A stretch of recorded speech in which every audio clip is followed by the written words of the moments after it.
Hello guys, இன்றைக்கி நம்ம bicycle thieves படத்தை பற்றி பார்க்கலாம். பைசைக்கிள் தீவ்ஸ் இந்த படம் 1948 ரிலீஸ் ஆன படம்.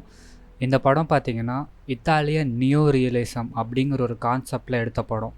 ஸோ என்ன இந்த இத்தாலியன் நியோ ரியலிசம் அப்படின்னு பார்த்தீங்கன்னா, இத்தாலியில் வந்து பார்த்திங்கன்னா வார்லாம் முடிஞ்ச சமயத்தில் சினிமா ஷூட்டிங்ஸு இதெல்லாமே அவங்க வந்து எடுக்க முடியாத ஒரு சுச்சுவேஷன் வந்து ஏற்பட்டுச்சு.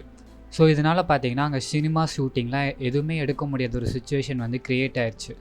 ஸோ இந்த இத்தாலியன் நியோரிசம் அப்படிங்கிற ஒரு விஷயத்த அப்போ தான் வந்து இத்தாலியன் சினிமா வந்து கொண்டு வராங்க.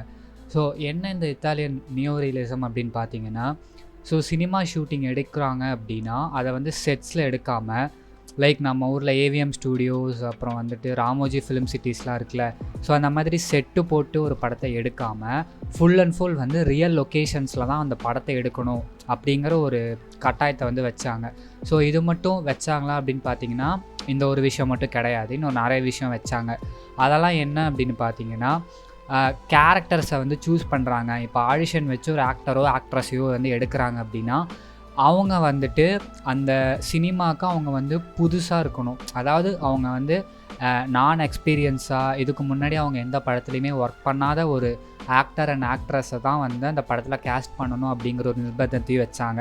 ஸோ இது மட்டும் இல்லாமல் நம்ம வந்து கேமராவை வந்து ஷூட்டிங்க்கு யூஸ் பண்ணும்போது அதை ட்ரைபாடில் போட்டு யூஸ் பண்ணாமல் ஃபுல் அண்ட் ஃபுல் வந்து கையாலே வந்துட்டு அந்த படங்களை வந்து எடுக்கணும் அப்படிங்கிற ஒரு நிர்பந்தத்தையும் வச்சாங்க. ஸோ இதெல்லாத்தையும் வச்சு தான் நீங்கள் ஒரு படத்தை எடுக்கணும். ஸோ இதுதான் இத்தாலியன் நியோ ரியலிசம் அப்படிங்கிற ஒரு கான்செப்டை இத்தாலியில் வந்து வார்லாம் முடிஞ்ச டைமில் வந்து கொண்டு வந்தாங்க.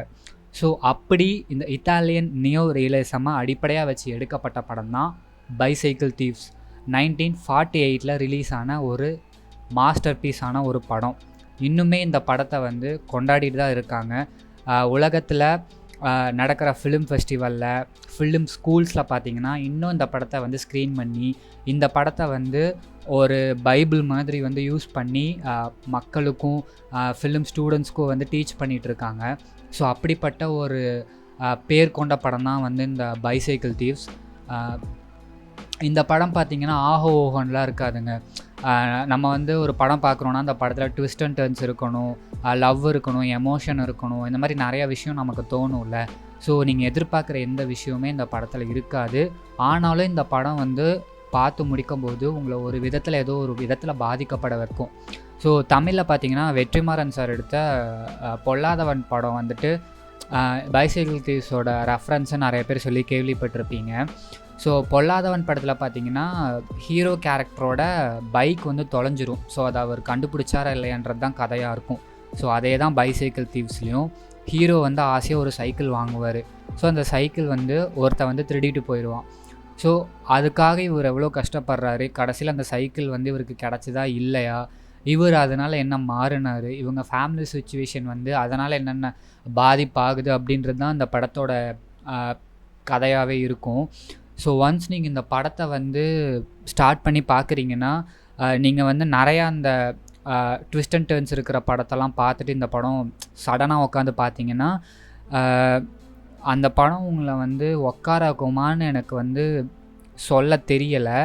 ஆனால் இந்த படத்தை நீங்கள் ஃபுல்லாக பார்த்துட்டிங்கன்னா ஏதோ ஒரு நல்ல படம் பார்த்த ஒரு ஃபீல், நான் ஒரு வேர்ல்டு சினிமா பார்த்த ஒரு ஃபீல் வந்து கண்டிப்பாக அந்த படம் பார்க்கும்போது உங்களுக்கு கண்டிப்பாக வந்து கிடைக்கும்.